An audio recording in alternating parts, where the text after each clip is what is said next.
Questo servizio è offerto da Fare, servizi integrati per l'impresa. Si è conclusa anche quest'anno Castel Beer, la festa della birra di Castel Guglielmo, giunta alla 9ª edizione con un'anima sempre più rock. Sì, perché a Castel Guglielmo hanno suonato anche quest'anno cover band di richiamo nazionale, ma soprattutto alcune interessanti nuove proposte del rock italiano. Abbiamo fatto i nostri esperimenti musicali come l'anno scorso, abbiamo cercato di coinvolgere nuovi gruppi, chiamare chi aveva avuto una buona adesione l'anno scorso, quindi abbiamo fatto una programmazione un po' ardita, ci siamo spostati un po' più sul rock e ci siamo spostati anche un po' più sulle produzioni originali. L'ultima serata è stata il culmine della festa.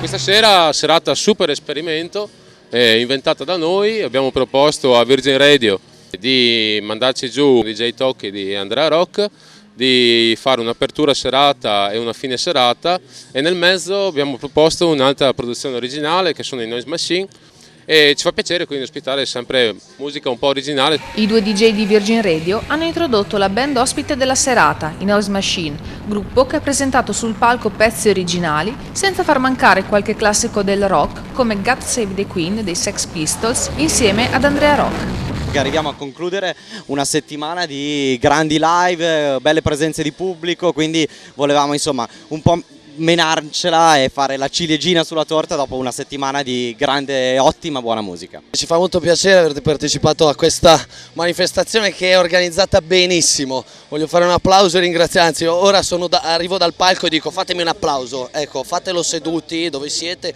grazie di cuore a tutta l'organizzazione del Castel Beer. Nonostante la crisi discografica, infatti, ci sono ancora tanti gruppi come i Noise Machine che credono nella musica e nonostante tutto continuano a produrre nuove canzoni. Soprattutto in questi tempi in cui veramente di dischi se ne vendono veramente pochi. Ora uscendo dal rock dico un'icona nazionale, nazionale, internazionale, mondiale. Jennifer Lopez ha venduto 39.000 copie. Cioè, questa è un'informazione che mi ha dato il mio produttore questa settimana e la porto come esempio di in che situazione siamo finiti sulla musica inedita. Noi continuiamo a insistere perché la cosa bella per il musicista è scrivere pezzi propri e potersi esibire poi su questi palchi è una ficata proprio, mi viene proprio da saltare proprio. Fateci saltare a qualche vostro festival, abbiamo voglia di fare un po' di rock and roll semplicemente. Per il 2012, decennale di Castel Beer, si prospettano novità.